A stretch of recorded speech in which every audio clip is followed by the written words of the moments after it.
Kalau doamu dijawab, visi Tuhan digenapi dalam hidup saudara, ingat kembalikan itu untuk kemuliaan nama Tuhan. Kalau engkau sehat, ayo pakai kesehatan untuk melayani Tuhan.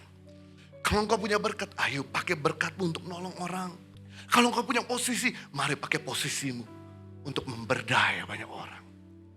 Maka saya percaya, semua tujuan itu Tuhan tidak akan tahan. Dia akan segera cepat menggenapinya dalam hidup kita.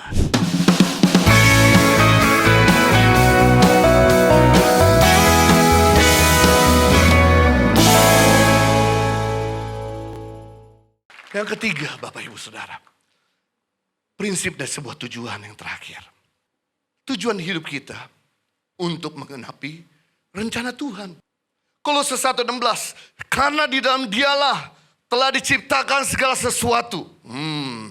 Yang ada di surga dan yang ada di bumi, yang kelihatan dan yang tidak kelihatan, baik singgasana maupun kerajaan, baik pemerintah maupun penguasa, segala sesuatu diciptakan oleh Dia dan untuk Dia. Nah, perhatikan di sini bahwa segala sesuatu diciptakan oleh Kristus dan untuk Kristus, baik di surga maupun di bumi, baik yang kelihatan maupun yang tidak kelihatan. Kata tidak kelihatan itu artinya visi. Diciptakan dari Kristus untuk Kristus. Jadi visi hidupmu adalah menggenapi visi Tuhan. Perencanaanmu untuk menggenapi rencana Tuhan dalam hidup saudara. Jadi Anda hidup hari ini bukan untuk kepentingan kita. Tapi kembalikan segala potensimu, segala berkat yang kau terima dari Tuhan untuk kemuliaan bagi nama Tuhan.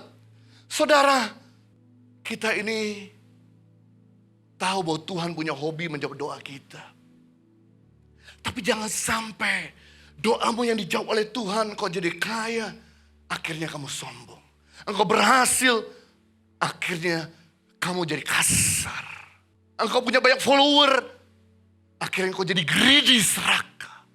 Justru semakin kau diberkati, semakin kau humble, semakin kau punya follower banyak, justru semakin engkau memuliakan Tuhan dalam karaktermu. Saya tutup terakhir. Kenapa doa Hana? Ada doa yang sangat powerful. Dia punya suami namanya Elkana. Elkana punya dua istri, Penia sama Hana.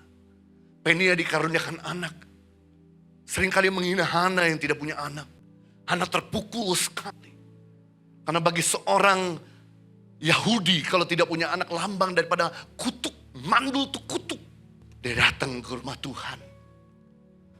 Dia berdoa seperti orang gila dan berseru sama Tuhan. Karuniakan aku keturunan. Dan aku berjanji, seandainya Engkau memberikan aku keturunan, aku akan mengembalikan anak itu untuk melayani Tuhan. Ini yang Tuhan lihat dari Hana. Karena dia minta bukan untuk kepentingan pribadinya. Tujuannya bukan untuk greedy, tapi untuk kemuliaan Tuhan.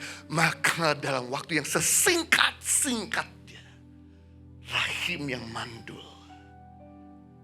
dari subur dan dikaruniakan keturunan. Setelah selesai masa menyusui bagi Hana, sangat berat. Dia persembahkan itu untuk rumah Tuhan. Dan akhirnya Samuel inilah yang menggantikan kepemimpinan daripada Imam Eli. Yang keluarganya jahat, yang keluarganya biadab, yang melakukan kenajisan di rumah Tuhan. Samuel lah yang akhirnya mengurapi Raja Saul dan Raja Daud. Saya rindu setiap saudara, kalau doamu dijawab, visi Tuhan digenapi dalam hidup saudara, ingat kembalikan itu untuk kemuliaan nama Tuhan. Kalau engkau sehat, ayo pakai kesehatan untuk melayani Tuhan. Kalau engkau punya berkat, ayo pakai berkatmu untuk nolong orang.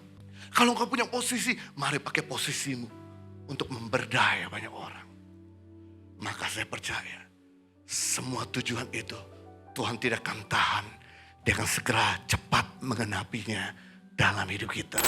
Impact Community Indonesia mengadakan 4 kali ibadah onsite setiap hari Minggu, pukul 9 waktu Indonesia Barat, pukul 11 waktu Indonesia Barat, pukul 13 waktu Indonesia Barat, dan pukul 15 waktu Indonesia Barat di MOI, Mall of Indonesia Kelapa Gading lantai P3.